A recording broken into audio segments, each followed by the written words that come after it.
Welcome, brave listeners, to Wilhelm Presents Frightening Tales. I'm your host, Wilhelm. Tune in each week where I entertain my listeners with another dark and creepy tale of the paranormal, donated by authors from all over this world. If you are an author of some paranormal fiction and would like to share a story with my listeners, submit one at frighteningtales.com. And while you're there, tune in for more than 100 episodes of previous content. Today's episode is written by a mysterious author, Ryan Andrus, who leaves no other information than this story and his name. The tale's called Relic.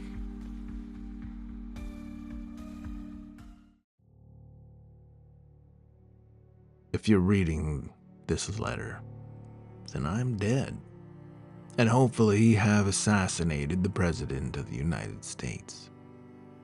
Though the police, coroner, and possibly the press may be reporting this as either a suicide or a death of natural causes, perhaps I took a few too many Ozempic.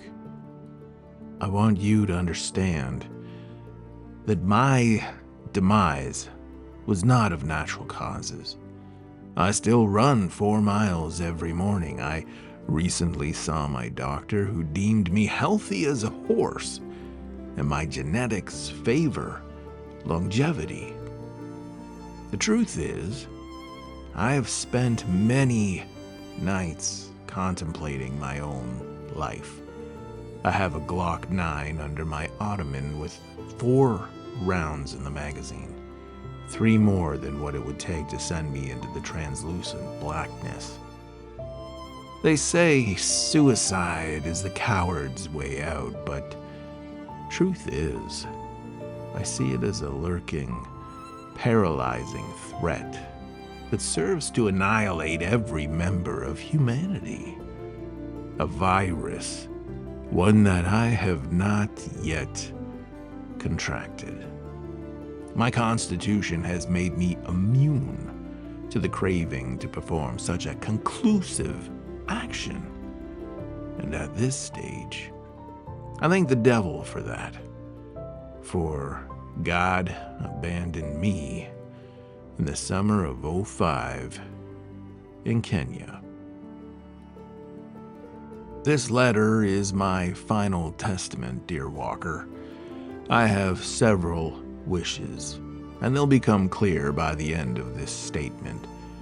First, you are to divide my assets. Half of them are for you and the other half for Michael. Michael has not contacted me in 12 years. He has no social media and never informs me of his whereabouts. With my annual salary, I'd have the means to hire a PI to track him. However, I've elected to maintain distance. It keeps him from the demons who both pursue and lurk within me. I've yearned to dispel the notion that I'd lost my mind for over a decade. Many have sought to place me in an asylum. Elaine, my ex-wife, even hoped the cops would arrest me for driving under the influence. The truth is, institutionalization would have been a sweet release compared to the tribulations I've undertaken these last 19 years. However, I knew in the pit of my heart that the Relic would not allow such a reprieve. I had such a promising start to my academic career. I attended Dartmouth University, where I was the goalkeeper and the captain of the water polo team in my junior and senior years.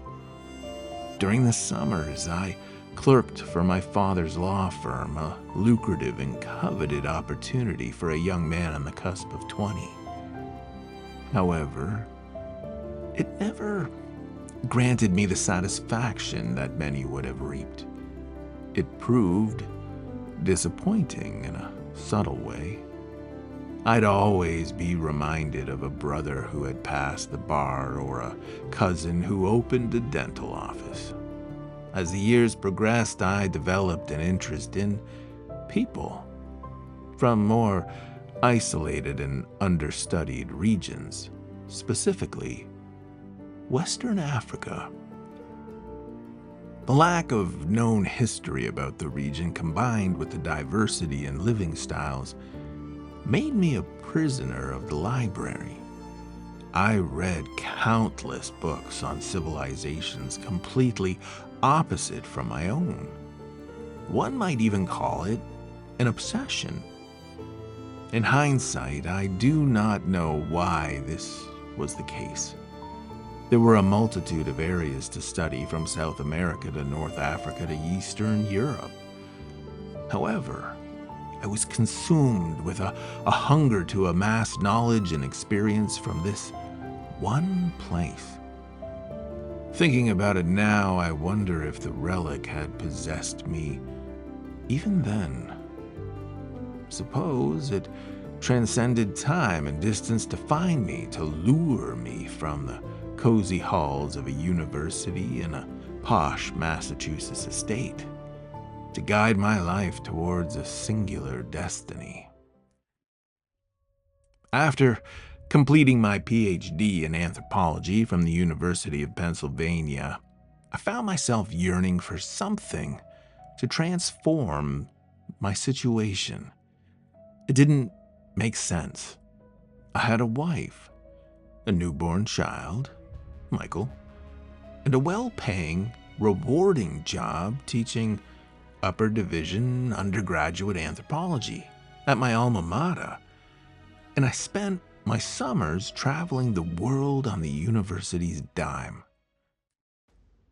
As I began to explore the countries of East Africa, I developed a fixation with a tribe in Kenya, 200 miles west of Aden. The elders of the tribe mentioned a dead zone in the nearby mountains, a place where the locals were forbidden to go. They told me stories of tribespeople of the past who ventured into the sector and returned insane. I believed their stories were merely a method to frighten children. However, numerous elders confided in me that there was a great evil residing there. Perhaps it was curiosity or a magnetic pull that compelled me to scour those mountains with my team. I convinced the university to create a summer study abroad program that could give high-level students a paid opportunity to study there. In hindsight, I'm unsure why they agreed. Maybe they understood my destiny better than I did. After 7 years of summer programs and relentless digging, one of them excavated it. At the end of a sweltering day, it was so parched that I couldn't determine if I had hallucinated the relic or not. It was an onyx box with a metallic hue encircling its exterior. I snatched it from my student and gripped it with both hands. In that moment, I felt a sense of peace that I've never encountered. My entire life made sense. Upon returning from Kenya, I insisted all my students sign non-disclosure agreements to preserve the secrecy of what we had discovered. I kept the onyx box in the top drawer of my university office desk. I had a locksmith install a double lock on just that drawer, and only gave him one key, which I kept. The next school year, I grew increasingly tired. Many nights, I required 10 or 11 hours of sleep and 3 or 4 cups of coffee each morning to get me started. and double that to stay alert throughout the day. I continued my morning jogs and could still bench a solid 195. However, I was just tired. For a man as academically inclined as I was, I never realized the correlation between finding the relic and my inability to keep my lids open. One day, during finals week, I was grading papers from my lower division class. I hated working with those little pricks. But at the commencement of every year, my colleagues and I would gather at Miller's Tavern and draw straws. The short one had to teach the lower division. I read through the papers and doled out a fair share of B's, a couple of C's, and no A's. There was a knock at my door. I looked up. It was a slightly overweight black man in his mid-30s with a buzz cut and graying sideburns. I had never taught him, nor did I recognize him from around the university. "Hello. You're Professor Norton, aren't you?" "I am." "I'm afraid I don't have much time, but I wanted to inform you that some hard-hitting motherfuckers are coming after you." I scrunched my face, unsure if I should be confused, afraid, or offended. Though he said it with such conviction, I believed him. "I'm sorry, what?" "As I stated earlier, the hourglass is running low. You found it, didn't you?" "Found what?" "It's in the office." "I can sense it. I just wanted to keep you appraised of your complication. There are many who seek to acquire what you possess." "If you speak the truth, I'll give it to them." "They aren't the type who receive gifts. They're the type who steal." "Well, then I'll dispose of it." The man cracked a wry smile. "Best of luck with that, Professor. Once the relic latches on to a host, you'll never part with it." I smiled. "No offense, sir, but you're making me uncomfortable, and I'd prefer if you left." "Of course. Have a prosperous day." The man turned to the side and paced down the hall. I stood and scrambled to the door. He had nearly reached the edge of the corridor. "Wait," I called. "Who are you?" He scoffed. "I suppose humans like you might call me God. Though, in reality, I'm far from your conventional ideal of a divine being. So, just call me D." D walked out of the hall, and I returned to my office. I reclined in my chair, unable to grade papers. When I finally turned my attention to them, I gave each of the remainder an 84 and left only a sentence of feedback. I never read a word of any of them. The next few months proved difficult for my already tumultuous marriage.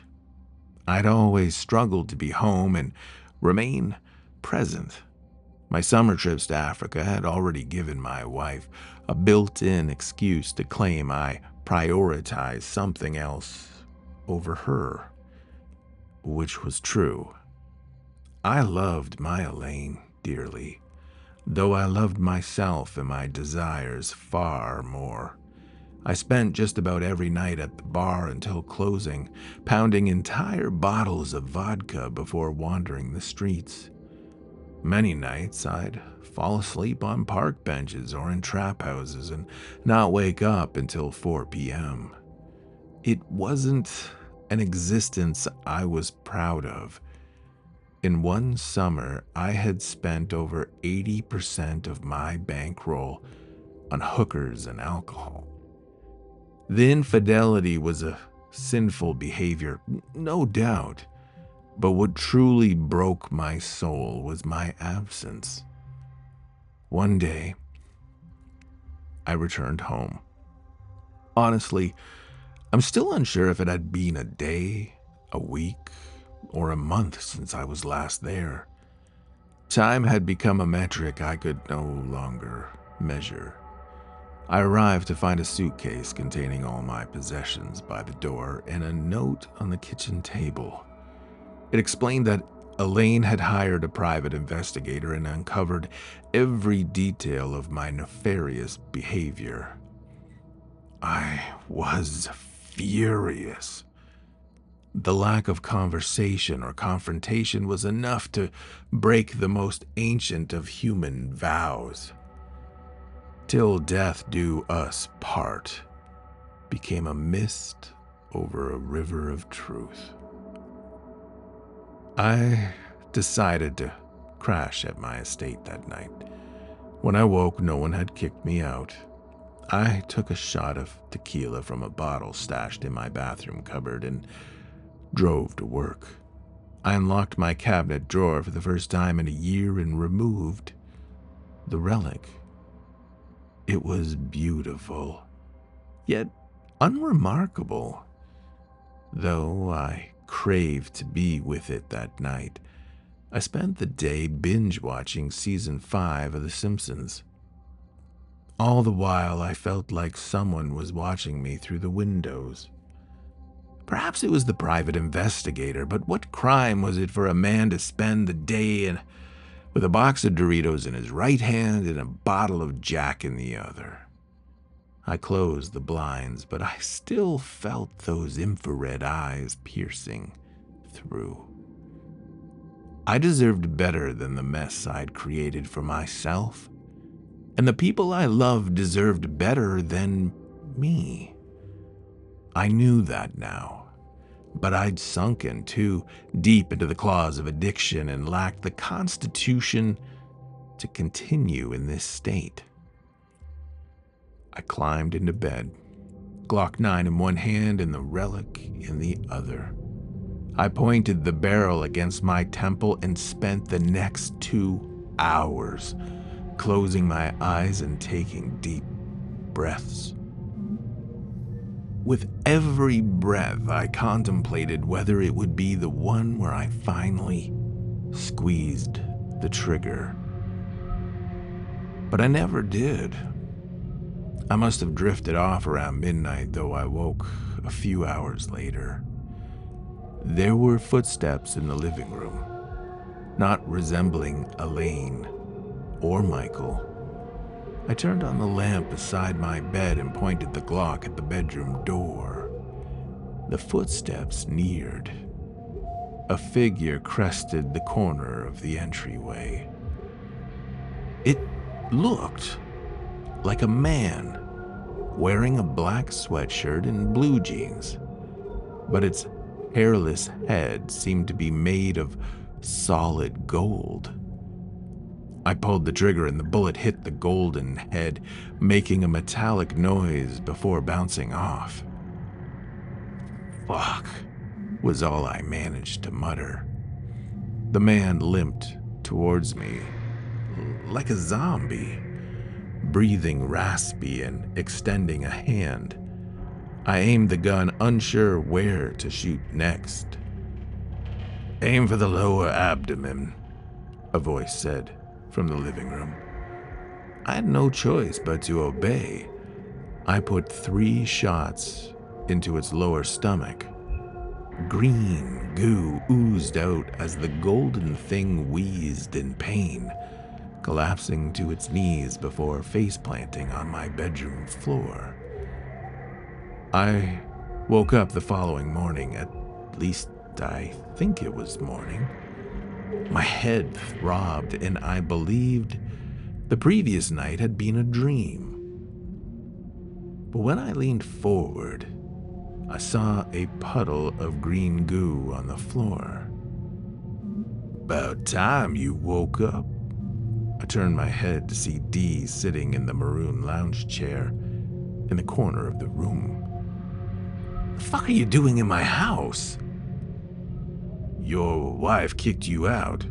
Knowing the divorce courts of America, do you really think this property still belongs to you? Semantics.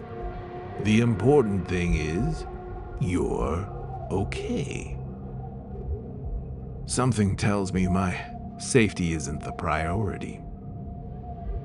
You're right. I was trying to be polite. Your survival and definitely the ownership of this house is of no consequence to me. The only thing I care about is the safety and security of that box. I nodded. Real sweet of you. You contemplated blowing your brains out last night. Don't act like your life is some precious thing to you either. You knew about that? Why didn't you try to stop me? Because I knew you wouldn't do it. And evidently I was right. And who attacked me last night? Dee rolled his eyes. Do I have to explain this shit again? Again? We spent the entire car ride to the countryside last night discussing who these people were. Car ride? Damn. You really don't remember shit. Interesting. The man who attacked you last night was an underthing. A what? I wish I could explain in more depth. Their origin, their goals, and their endgame are all mysteries to me as well. You did well keeping that relic tucked away. I believe having the box in the open attracted your adversary. Attracted it? Like a magnet? Precisely. Which is why you must return the box to your drawer. We intended to do it last night, but you kept falling asleep in the passenger seat. I shook my head. Why don't I just drop it into a ravine? The relic has bonded to the deepest mechanisms of your soul. The brothers in England would say that you are now mates. And unlike many marriages today, ain't no divorces. Really? Because I want that fucking box away from me. Maybe I could even get Elaine and Michael to come back. You don't really want them back. Rolling over every morning and remembering all your philandering? Your conscience won't let you reconcile those choices. It's best to leave them alone. You're, what, 47? Close enough. I was trying to compliment your apparent vitality. I know you're 49 years, 8 months, and 3 days old. A man of your wealth and stature. It's not too late to start over. I stood, my legs wobbling, but my head clear. No, I said. This ends now. I walked past Dee and towards the front door. When I exited, my 3-year-old BMW was gone from the driveway, replaced by a Ford F-150, with brand new plates and dealership stickers still on the window. The truck's yours, Dee said. The hell did you do to my car? We sold it. Dee looked at me like I was an idiot. We needed a way to transport the body and it wouldn't fit in your trunk. how did we sell and buy a car in the middle of the night? I know a guy who works in, let's call it, the dark web of dealerships. So I committed a crime. D slapped me, his face scrunched. You need to lock in, son. Grand Theft Auto pales in comparison to first-degree murder. First-degree murder? I shot someone who broke into my home and intended to cause me harm. And I have a witness who will support my case. In the American judicial system, you may stand a chance, even though New Hampshire stand-your-ground laws are a bit dicey. But you're not going to be tried in an American courtroom. At this point, I didn't even want to know anymore. The only thing that would suffice would be to hop into my brand new, fully decked out F-150 and drive to a local bridge, where I would dispose of the relic in the river. Once that happened, I'd be liberated from this insanity and rebuild my life. Listen, amigo, you've clearly had a tiresome day. Why don't you enclose the relic in a cabinet somewhere, and we'll plot a way to destroy it together. Though, I don't believe we'll have any luck. I shook my head. I can end this now. Well, if you don't wish for my help, I suppose this is where we part ways. D extended his hand. For some reason, I didn't feel inclined to shake it. I walked towards the truck and opened the door. I suggest you buy some fabric cleaner for the bedroom, he said, before I slammed the door. I drove through the winding roads of the New Hampshire wilderness. The first bits of brown had emerged on the leaves of the beech trees. The leaves were a perfect representation of humanity, so colorful and lively for such a short time. But the brown comes for us all. I have contemplated the nature of my existence many times. No matter how hard I try and prevent it, it will eventually wilt away with the same inevitability of the beech leaves. So, why do I try to combat it? What are several more laps around the sun worth? For what will be the same income? The scientists will never crack the code to immortality, so all I have remaining is the omnipresent fear that annihilation looms. Perhaps I should travel to Mount Rainier and hope to summit it, take in one final view of the infinity of montane forest before the golden monster comes and slits my throat. I believe that would be the only way I could find peace, at least in this lifetime. When I pulled over on the side of the Melrose Bridge, my body trembled at the idea of hurling the relic into the river and never seeing it again. I snatched the sides of the box and stood beside the railing. It was a 200-foot drop into the waterway, and there was no legal path I could take if I felt the need to retrieve it. I was ready to drop it and breathed in relief. There was no overwhelming possessive content in the box. I relaxed my fingers alongside its edges, but the box wouldn't drop.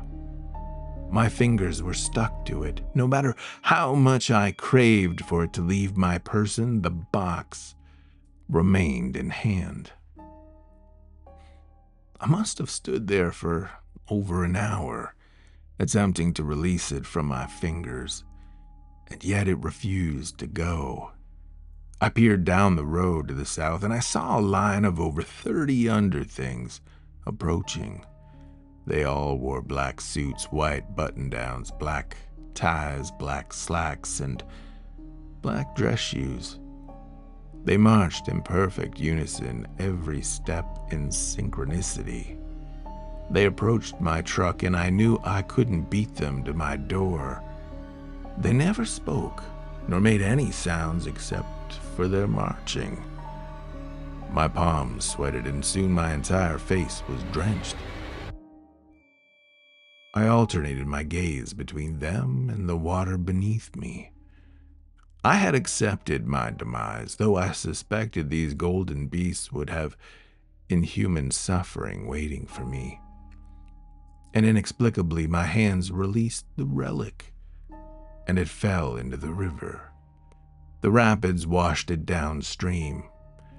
I kneeled over on the bridge railing, more exhausted now than when I had completed my first ultramarathon.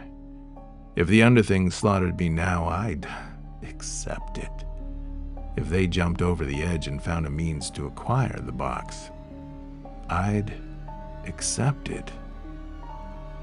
When I finally gathered the strength to turn my face horizontally and gaze at the incoming army, they had vanished. Not a trace remained. I looked down, and they hadn't jumped over the edge. I dashed over to my truck and entered. I U-turned and drove it down the road. None of the underthings appeared in the forest or along the road.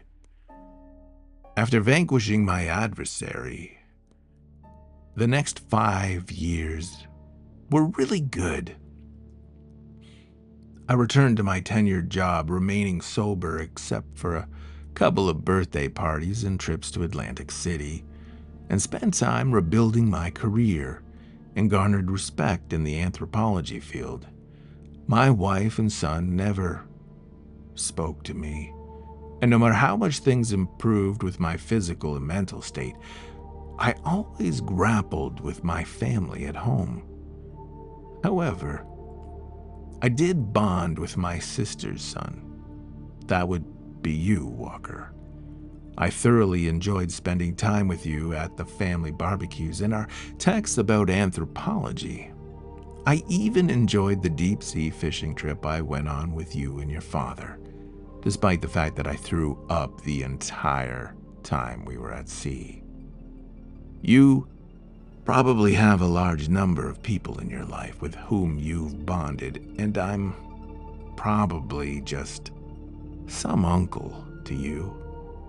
But know that you have been more kin to me than anyone else I've known. Everything was going splendidly until one day, on election night, I arrived in my office. The air had a musty scent, and my mouth tasted of aluminum. I wanted to believe it was nothing, but a familiar energy had entered. I walked to my cabinet and unlocked the top drawer. The soul key had been on my ring all these years, and I hadn't opened the drawer since the night I removed the relic. I twisted the key and I opened the drawer, and it slid out, and sure enough, in the middle, the onyx box had returned. I stumbled back into the wall, and then I drove for my trash can and vomited the turkey sandwich I had for lunch. I crawled to the corner of the room, sobbing until my eyes had dried and my head pounded. Finally, I stood and shut the drawer. I had hoped never to experience the dread I felt at this moment. Life hadn't been full of highs, however, it lacked the truly painful moments. So much so that I thought I had become immune to the suffering that awaited me. But in this moment, I truly understood what Dee had meant. The box and I had finally mated, and our love would never end in divorce. I drove home and watched the results of the election. It was close, but Sharon Wells had won. I had voted for her, but I wouldn't call myself a supporter. A supporter attends rallies and puts bumper stickers on their car and sends donations. I never espoused my beliefs in such a public manner, and currently, I was unhappy she had won. I didn't care about the president or anything, really. However, to my surprise, the next 4 years proved nowhere near as arduous as the first 4. I struggled a bit with sleep and, at times, depression. However, nothing was unreasonable, and my life remained largely intact. For some reason, I wished it had imploded as spectacularly as the first time I had the box in my possession. I felt uneasy every day when I woke, dreading that it would be the day the side effects overtook me and negated whatever functionality I had. But that day never came. One night, I arrived in front of my house. 2 white vans and 4 black Cadillac Escalades were parked in front. Each Escalade had 2 men in suits and sunglasses standing before it. I stepped out of my car and one of the men in suits approached me. "Cole Norton," he said. I nodded. "My name's Agent Jackson. The president wishes to speak with you." "Dan Thomas? The president of Dartmouth?" "No, sir. The president of the United States." I should have been more surprised than I was. I followed the man into my living room, where I recognized the back of Sharon Wells' head. While I did vote for Wells twice, I grappled with her support of the anti-gun platform. I had become a staunch supporter of the Second Amendment after an interdimensional gold-skinned humanoid attempted to murder me in my sleep. She had only one agent beside her. She had moved my rocking chair in front of the couch, and Agent Jackson guided me towards the chair. The agent next to her turned. It was D. He hadn't aged a day. I shuddered. Though I did not want to betray any hint of dread, I sat in the chair and saw Sharon Wells. She was exactly as she appeared on TV. Blonde hair, early 50s, raven-colored eyes, and a black pantsuit. "Leave us," the president said to Agent Jackson. The man nodded and left. "Hello, Professor," Sharon said. "Good evening, Madam President. Listen, I'm a busy person, as I'm sure you're aware, and I'd wager that you've amassed a packed schedule as well." "I do." "Then let's dispense with pleasantries and beating around the bush. There is a certain black box that exists, and Agent D insists that you may know its whereabouts." "Well, Agent D is mistaken. I had it once, but I dropped it into the river over a decade ago." D took a step closer to me. "I created the sun and the moon, the dinosaurs, the plants, the bees, the mosquitoes, the humans. Don't be coy with me, Professor. I believe the box remains locked in your cabinet."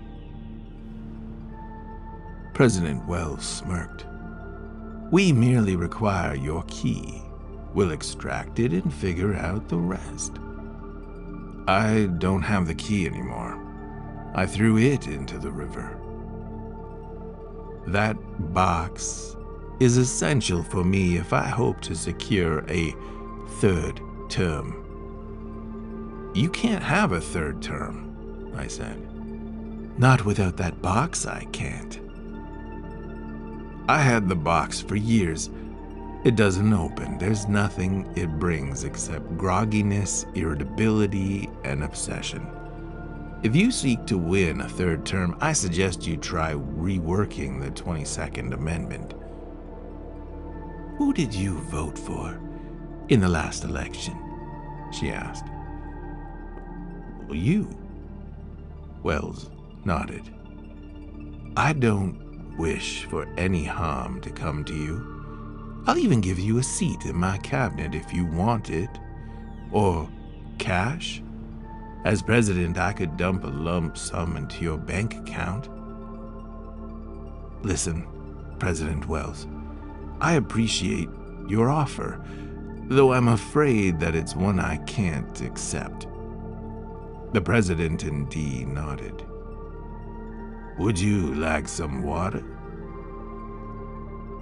President Wells stood, cracked her vertebrae, and waited.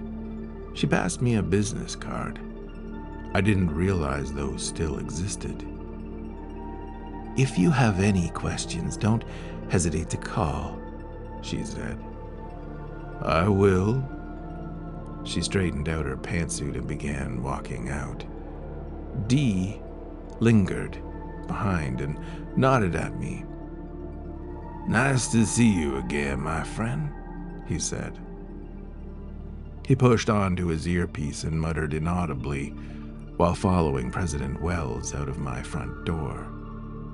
I reclined in my seat and spent the next 2 days processing the encounter with the president. I know they're plotting to take me out. If she truly wants a 3rd term, she won't let some old professor on the fringe of retirement stand in her way. I looked at the business card and decided to call her.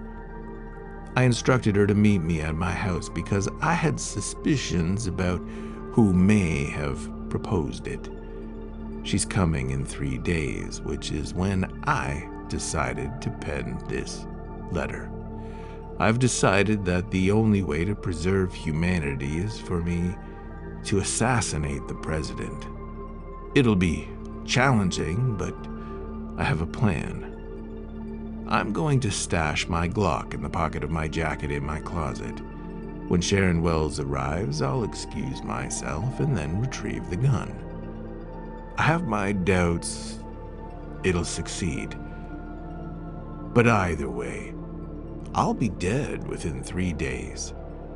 I now await the inevitability of my fate, and I'm taping the key that unlocks the cabinet to the back of this envelope.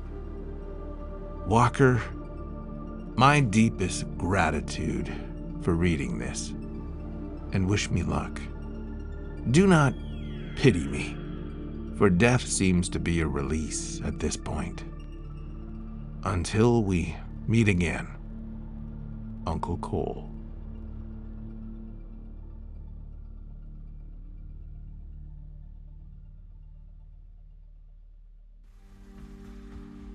Thank you, brave listeners, for joining me on another dark story.